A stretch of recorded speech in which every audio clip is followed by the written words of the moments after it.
Hey, what's up, everybody? One coach's opinion, and that's exactly what it is. My opinion. So, today's topic is what do I need a coach for? All right. So, this is what a coach is for. Whether it's sparring, let's just say this: coaches kind of see what you're not able to see. Okay. Say you're a fighter, you're starting out as a pro. Let's just skip to the pros. Let's say you're an experienced fighter, and you've had a nice little amateur career. Now you're going to the pros. Now your amateur career was good. I guess we'll just assume that. And you feel it's time for you to turn pro. Now, here's where the levels start. First of all, the headgear is going to come off, and the gloves are going to get much smaller. Even though they say they're the same ounce, a 10-ounce pro glove is much smaller and compact than a 10-ounce amateur glove. A lot of guys don't even like fighting in like title pro gloves and stuff like that. And ringside pro gloves because they tend to be a little puffier, and probably they might protect the hand a little more, but they're puffier. Okay, so back to the subject. We're still on the subject, as a matter of fact, but now things are going to get different because now you might not have that headgear on, or you might not have the puffier gloves. And you might can't take 3 to 4 punches before you start landing your punches. One thing majority of people fighting can do, is hit. The rest of the stuff is fundamentals and stuff like that, and that's where the levels change in this sport. So when you're starting out, you're really fighting people that you're usually if you have somebody really looking out for you and you're turning pro, I'm assuming this, not the guy that just wants to turn pro and take chances, because now usually you're going to be on an even playing field and you don't have the leeway that some of these other guys that have found somebody to take them under their wing, found somebody to promote them, found somebody to put people in front of them to test them. You know what I'm saying? But they control the test. So you get a guy, you turn pro, you get a guy that's 1-4, but he's only been stopped 1 time. He's fought 5 times, only won 1 fight. You've never fought. You're clearly supposed to beat him.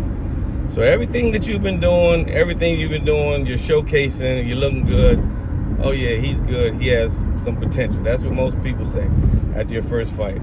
If you have anybody after your first fight saying, oh man, this kid's going to be a world champion, they might not know boxing. It's your first fight. It was a meager test. You know what I'm saying? The skills that you have acquired work at this particular level.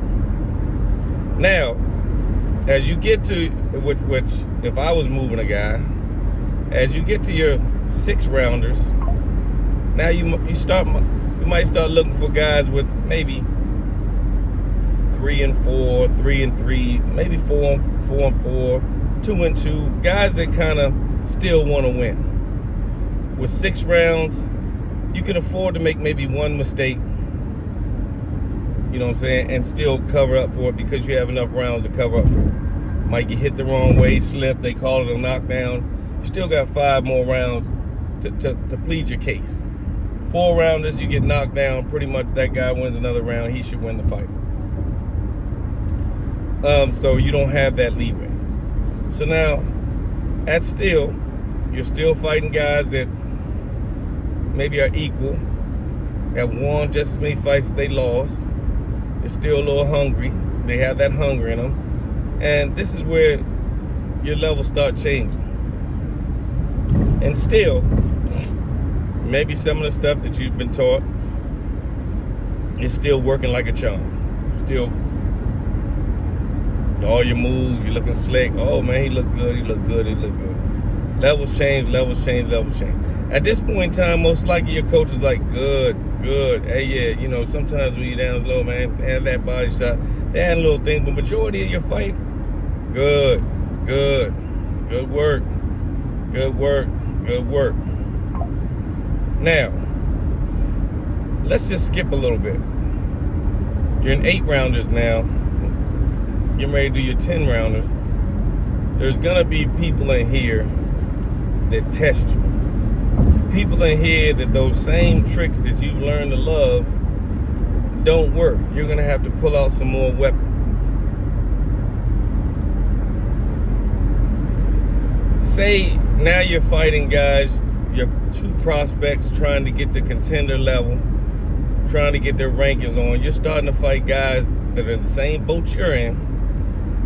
They came up the same way you came up. Your skills on paper could be equal. It isn't until the ring that we find out which style is going to dominate the other style. So this is where your coach will probably come in. This is where your coach will see the things that you fail to see. It could be foot movement. It could be the way a guy, what he does after he finishes punching. It could be a lot of stuff that your coach is looking for that you're not particularly looking for, or you just don't see. You know, you're worried about watching guys' hands, watching his shoulders, watching his head movement. You know, not too many times boxers are looking at other boxers' feet. So if a coach can say, look, every time he throws his hook, he crosses his feet when he tries to get away. If he throws a hook, just throw a certain punch, I guarantee it's going to land because he keeps crossing his feet.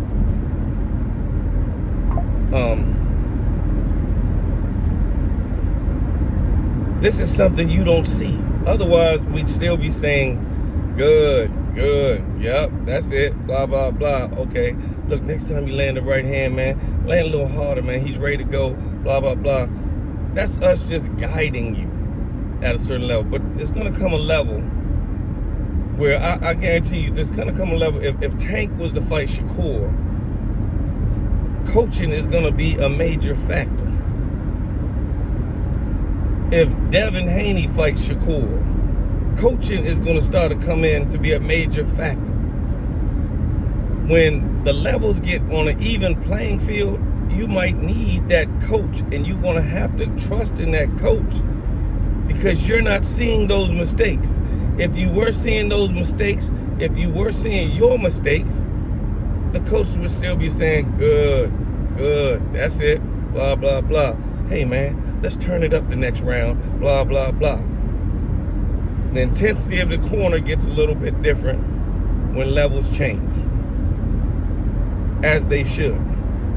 And I'm not pointing no fingers, I'm just giving you something to observe. If you observe like Shakur's last fight, he's debating with his grandfather. There's other people in the corner talking. He's debating with his grandfather. His grandfather's telling him what to do. And I don't know if Shakur don't trust it or Shakur figures he's doing it, but evidently his grandfather sees something that he doesn't see and he's not comfortable with. Now, I can say this, I don't really know,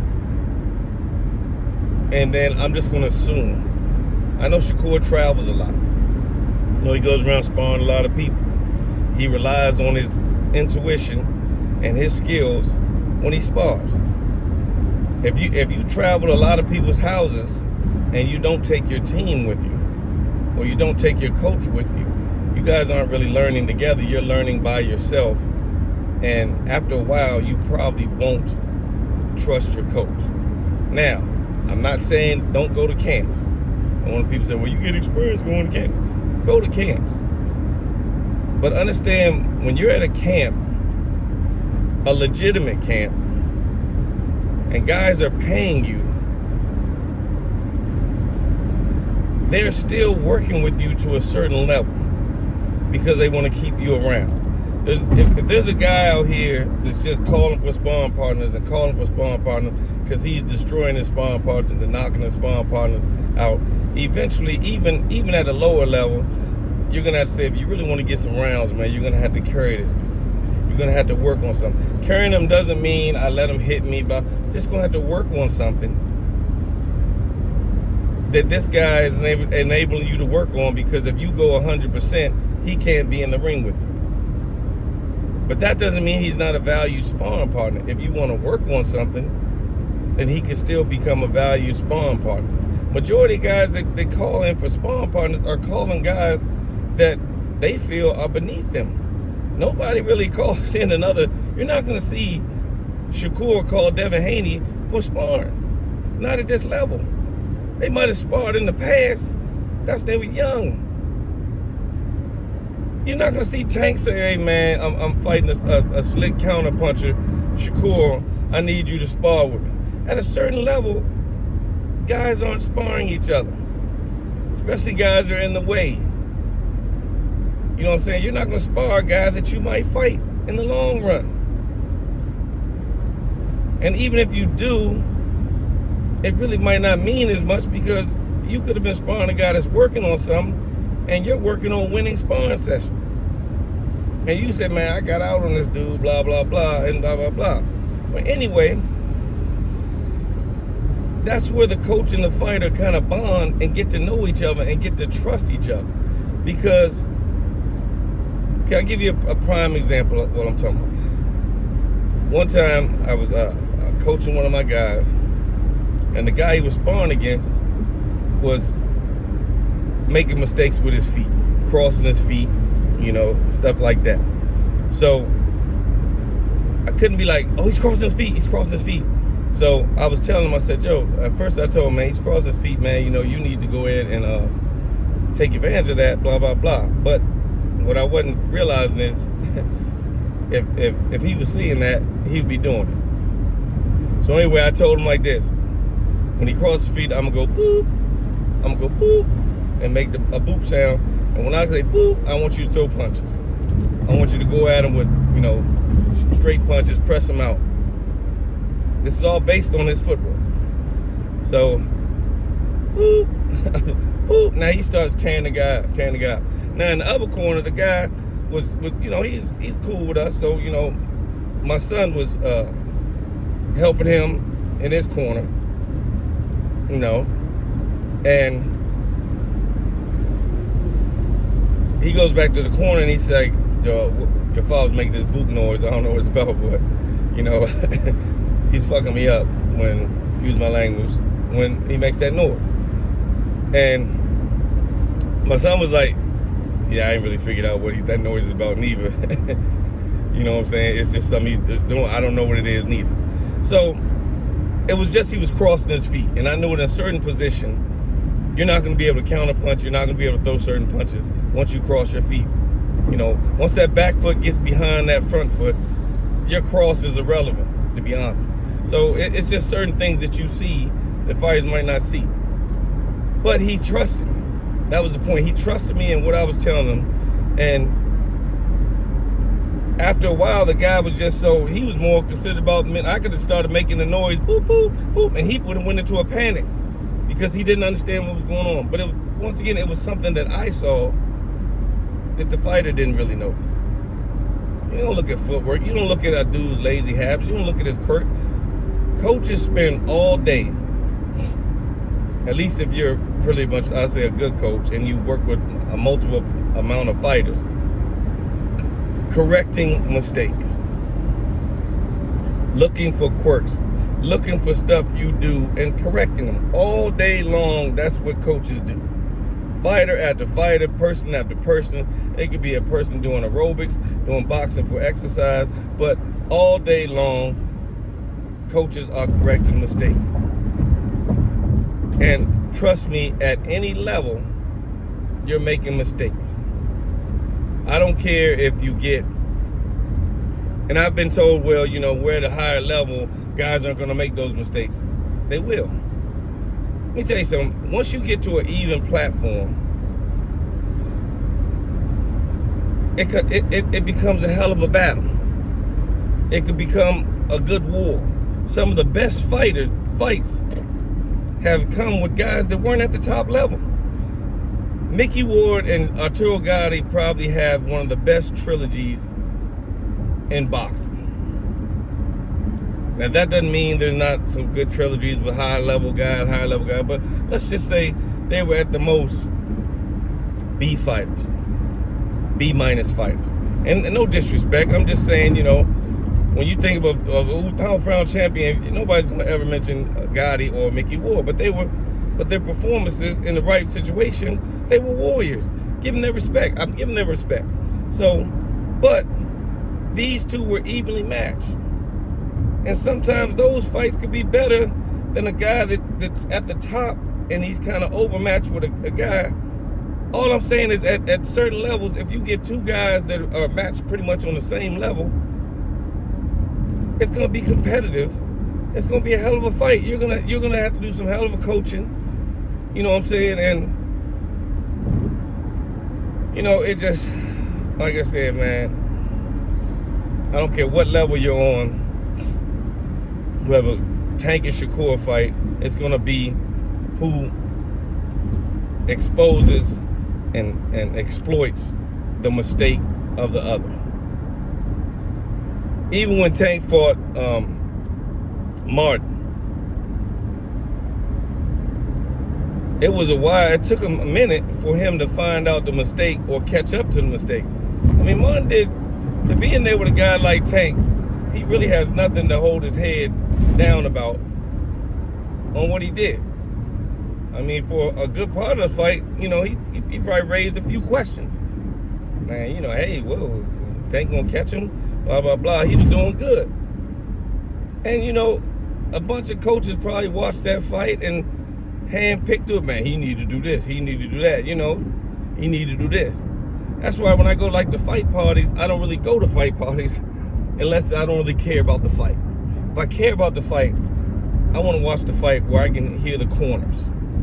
At one point in time, ESPN took the corner work out of boxing, which is fine for the fans, fine because you're getting commercials, but real coaches want to hear that corner work, just like real fighters want to watch that fight. And they might say, yeah, I don't go to fight parties because everybody's yelling, they talking, I want to watch the fight. Coaches want to hear what's being said in that corner. And that's how we learn. At least that's how I learn. I need to know what's being said, what's not being said. And, you know what I'm saying? Then you might know if a guy's listening, he wasn't listening, or whatever. But I like to hear the corners. That is what coaches do. You know, that's what your coach is there to see what you can't see. Coming up that ladder till you get to the championship level, or maybe, you know, for some less, you're gonna need a coach at one point. When things get tough and you've done all your tricks and you've done all this and you can't fit, it might be one coach to say, man, Joe, you're just moving the wrong way. Step this way. He's throwing this punch mainly. He's doing this. He's doing that. He's making a mistake. He's doing this after he punches. Every time he finishes punches, he's doing this. His legs doing this. That's what we look at. That's what we're supposed to look at. And then we're able to tell you how to take advantage of it if there's something to take advantage of. It might take a person a long time. And this is something I really don't understand. You get a fighter like Shakur Stevenson. You get a fighter like Floyd Mayweather. They're defensively minded, counter-punching fighters, majority. Nobody criticized, they said Floyd and Pacquiao was a boring fight. It's boring. Nobody criticized Pacquiao for losing round after round after round and making no adjustments. Instead, they attacked the guy that's winning all the rounds and saying, yeah, it's getting boring, you should have did more. I don't understand that. And in Shakur's fight, he's winning fights. He's winning round after round after round, and people aren't criticizing the guy who made no adjustments and came out every round and did the exact same thing he did when he lost the last round. But everybody's criticizing Shakur Stevenson. I really don't understand that. When you put somebody in a ring that makes him alter his game, you'll see whether or not he's who he's supposed to be. But until then, he's winning fights, he's winning rounds, he's putting himself in position to do what he has to do. And that basically is what a boxer has to do to get to the top. And he's at the top. You're waiting for him to fight somebody. Waiting for him to fight somebody that you want him to fight, rather. And that's what you really expect of Shakur Stevenson. But reality is, you're doing a good job, son, in my book. You know what I'm saying? We'll see in the long run, you know, if you're who you're supposed to be. You know, what level you're going to finish on. But keep winning those rounds, you know what I'm saying, and do your thing. But I never understand why people criticize the guy that's winning the rounds and not the guy that's losing round after round after round with no criticism whatsoever. And nobody's saying, well, why he didn't do anything different? He was losing. That's who should have made adjustments. The loser, not the winner. You know what I'm saying? But that's just my opinion. And like I said, I'm just one coach with an opinion. And I'm sure you can add to it and take away from it, but the baseline, in my mind, is true. Now, you might have a coach say, yeah, I heard his one coach opinion the other day, that was a bunch of bull. Maybe. You might have a coach that learn from it. I listen to coaches all the time. I pick and choose what I need to learn from them, and what I like what they do, and what I don't like what they do. I watch fights. That's how we learn. And you pick your do's and don'ts, stuff that might work for your program, stuff that might not, you know. But the worst thing is a fighter who doesn't really know their identity. Coaches are there to help you find your true identity. And sometimes, like I said, it's just a mixture. You got Calvin Ford. Calvin has a lot of kids. He still has a lot of kids in the stable, but him and Tank's mixture is why they do so well together. Everybody else that he has probably isn't going to be a Tank. They might not work with his mixture. Or they might in time. But guess what? Everybody's going to expect him to have more Tanks. It's going to be hard for him to say, yeah, well, this guy's more of a boxer. I taught him more boxing. He's more of a counter puncher. Well, we want Tanks. And that's what he's going to be faced with. We want Tanks. So anytime he has a fighter that's doing good, but isn't knocking people out like Tank, he's going to get criticized because his bar is so high right now.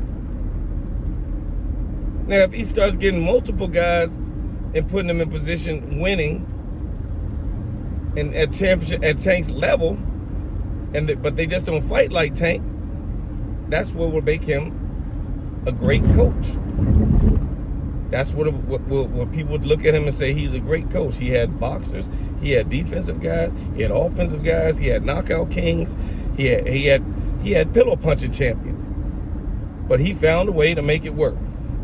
So one coach's opinion, just remember, and that's what sparring is for. Sparring is for your coach to see what we need to work on. It's not for how many guys you beat up. So all these clips you see of people saying, man, yeah, he did this in Spawn, he did that in Spawn, he did that in Spawn, you know what I'm saying? Watch what happens. Things are going to get a lot different when the gloves get smaller. Think about how many mistakes are made in sparring that you're not going to be able to make in a pro fight because glove size, no headgear, you know what I'm saying? Things are just different. Nobody say, time, nah, hold up, man, nah.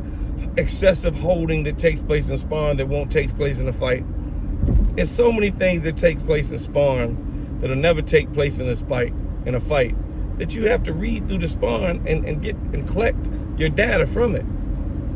But I've seen guys hold excessively and he hold. I've seen guys try to pin guys on the ropes when I'm like, in a fight, you know the ref is going to say break by now. It's not going to let you sit there and just put your head and waiting on a guy and lean and just punt. It's certain things you get away with in sparring that you're not going to get away with in a fight. Sparring is just to collect data because the fight is going to be different. So he did this in sparring. I seen him in sparring. I seen this in sparring. I seen that in sparring. I seen a video where a guy was saying the other day, yeah, I watched him in sparring, man, and he couldn't take this. But guess what? A lot of champions at the world, they hire maybe 3 sparring partners. They're not going to hire nobody that's in the same contention as them. They're going to hire 3 guys in lower contention that are trying to get where they are at. And these guys are going to jump them, and they're going to come in fresh and win it. And that's how you push your guy. But don't think if I came in second after he did 4 rounds and I put hands on him, that you did a hell of a job. It was sparring. This guy needs the work. You know what I'm saying? That's how it's supposed to go. Now, you know what I'm saying? All these clips you see, that's just sparring. Guys hitting people, sucker punching people, a guy getting water and he gets hit. A coach is never going to be able to give a guy water over the ropes while he's still in the ring. That's just something that happens in sparring. So just remember, sparring and fighting are 2 different things. And you always have to remember that. Sparring is just what coaches need to see what we need to work on the next day. That's all it is, to make you better. If you're basing your sparring on how you think you would do fighting a guy, you could be completely wrong. Because I've been around, I've seen a guy get punished in sparring, and then him and the guy fought. This was amateurs though, and he stopped the guy. And the guy probably went, man, the other day I sparred him the other day, or 2 weeks ago, man, I punished him. Yeah, but you don't know what he was working on. You don't know what he was doing. You just know you were successful in the sparring. And that's fine. That's fine. But don't take it too much to heart. So one coach's opinion, this one was long. One coach's opinion, that's what a coach is for. He's supposed to spot the things that you don't spot and you don't correct. The things you correct, your coach is just gonna be like, this good. Hey, that's good. Hey, that thing you did the other day, that was good, man. We might need to sharpen that up. Blah, blah, blah. But a lot of times you might bring stuff to the table and your coach just helps you clean it up. Or it don't need to be cleaned up. Your coach just tells you the better way to use it. Or he doesn't tell you nothing. He just says, good, good, because you know how to use it. It's the stuff you're having trouble with where a coach comes in and he becomes a value. But if you don't value your coach, it's never going to work for you. One coach opinion, tell me what you think. And I'm back. I'm going to do a lot more of these, man. You know, I know I take off a little bit. I'm going to do a lot more of these coming up. One coach's opinion, man. I hope you enjoy it.